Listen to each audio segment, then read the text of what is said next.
से आज की इस वीडियो में हम देखेंगे कि एग्जैक्टली ट्रेन अपनी पटरी चेंज कैसे करती है, यानी कि how do trains change tracks. इस वीडियो की शुरुआत एकदम बेसिक से करेंगे और ये मान के चलेंगे कि ट्रेन ट्रैक्स यानी कि ट्रेन की पटरियों के बारे में आप सिर्फ ये जानते हो, ये जानते हो और ये जानते हो। इसके अलावा ट्रेन में ट्रेवल करते वक्त ये देखने के लिए हाईली एक्साइटेड रहते हो कि आखिर ट्रेन्स ट्रैक चेंज करती कैसे हैं। आप ये अच्छे से जानते हो कि ये एक ट्रेन का इंजन है और इंजन जिस चीज पे टिका हुआ होता है उसे बोगी कहा जाता है। इस बोगी में ये टोटल 6 व्हील्स लगे हुए होते हैं और इस वीडियो में ट्रेन के इस व्हील से ज्यादा इंपॉर्टेंट कुछ भी नहीं है। अगर आपको इस व्हील का डिजाइन समझ आ गया तो आपको बड़ी आसानी से यह भी समझ आ जाएगा कि ट्रेन्स ट्रैक कैसे चेंज करती हैं। ट्रेन के व्हील का यह हिस्सा जो ट्रैक के अंदर की तरफ है लेकिन व्हील की बाकी बॉडी से थोड़ा सा बड़ा है, इसे फ्लैंज बोला जाता है।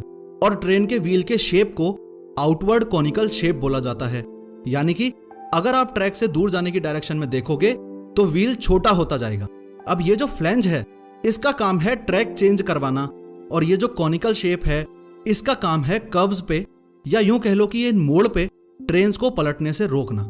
आइए देखते हैं कैसे।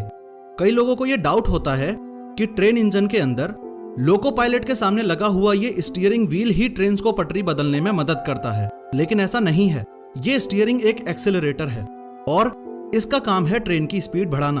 अब ध्यान से समझो, इस स्टीयरिंग को घुमा के आपने ट्रेन को मूवमेंट दिया, उससे ये व्हील्स आगे बढ़ते जाएंगे।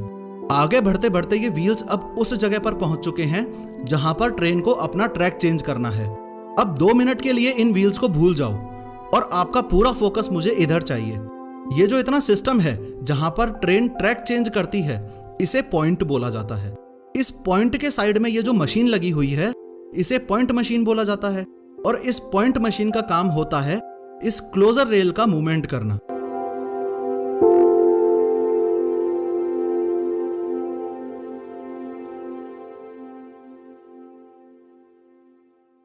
यानी कि अगर ट्रेन को राइट साइड जाना है तो ये पॉइंट मशीन इन क्लोजर रेल को पुश करेगी, जिससे इन क्लोजर रेल्स के स्टार्टिंग का हिस्सा जो कि पॉइंट ब्लेड कहलाता है वो लेफ्ट साइड में तो ट्रैक के अंदर फिट हो जाएगा और राइट साइड में ट्रैक से दूर हो जाएगा। उम्मीद है आपको याद होगा, मैंने आपको बताया था कि फ्लैंज का काम होता है अंदर की तरफ से इस व्हील की ग्रिप बनाए रखना। अब जैसे ही ये व्हील्स इस पॉइंट के पास पहुंचे तो ध्यान से देखो कि किस प्रकार इस फ्लैंज की वजह से ये व्हील्स राइट डायरेक्शन की तरफ चले गए।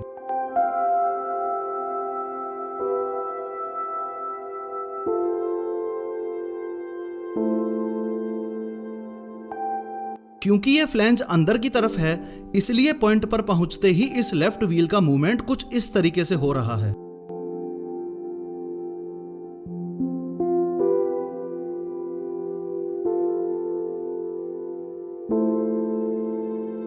और अगर ट्रेन जिस पटरी पर चल रही है उसी पटरी पर रहना चाहती है तो ये पॉइंट मशीन इन क्लोजर रेल्स को अपनी तरफ पुल करेगी, जिससे ये पॉइंट ब्लेड्स राइट साइड में तो इस पटरी के अंदर फिट हो जाएंगे और लेफ्ट साइड में पटरी से दूर हो जाएंगे। अब होगा ये कि जैसे ही ये व्हील्स इस पॉइंट के पास पहुंचे तो लेफ्ट व्हील तो इस गैप में से होता हुआ सीधा चलता जाएगा, लेकिन ये राइट व्हील इस फ्लैंज की वजह से इस पटरी को पकड़ लेगा और ट्रेन उसी ट्रैक पर चलती जाएगी जिस ट्रैक पर वो ऑलरेडी चल रही थी।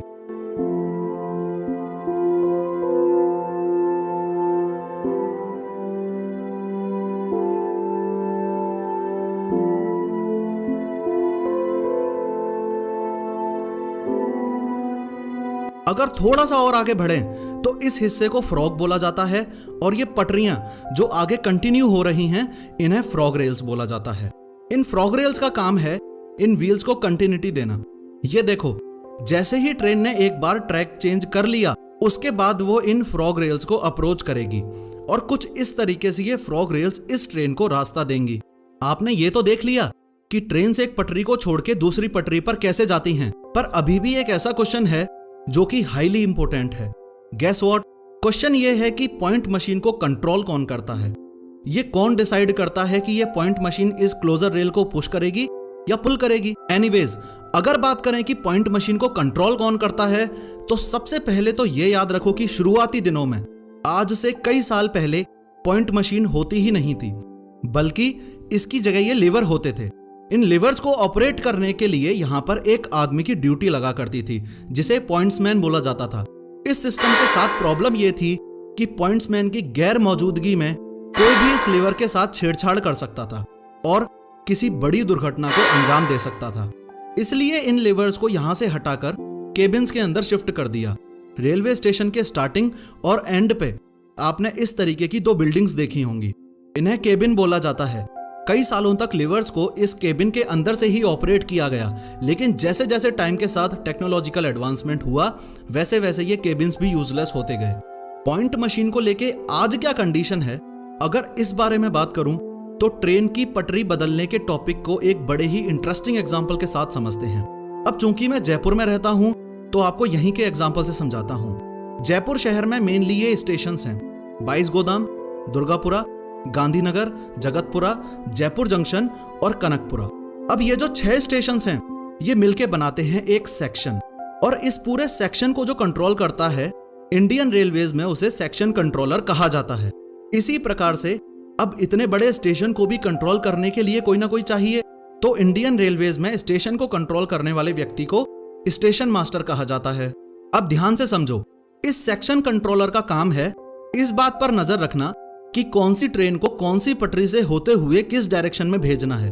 एक बार सेक्शन कंट्रोलर ने फाइनल डिसीजन ले लिया, फिर वो स्टेशन मास्टर को सूचित करेगा कि इस प्रोफेसर ऑफ हाउ एक्सप्रेस को राइट साइड में डाइवर्ट करना है। फिर ये स्टेशन मास्टर इसके सामने रखी हुई इस मशीन में ये बटन दबाएगा, जिससे डायरेक्टली इस पॉइंट मशीन के पास सिग्नल जाएगा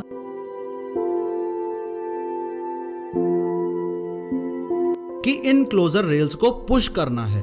क्लोजर रेल्स को पुश करते ही ट्रेन अपने आप राइट डाइवर्जन की तरफ पटरियों पर होती हुई गुजर जाएगी। अब आपको एक फैक्ट बताता हूं, ये जो पॉइंट्समैन है, इसकी सैलरी से लगभग 2 गुनी सैलरी होती है स्टेशन मास्टर की, और इस स्टेशन मास्टर से भी ज्यादा सैलरी होती है इस सेक्शन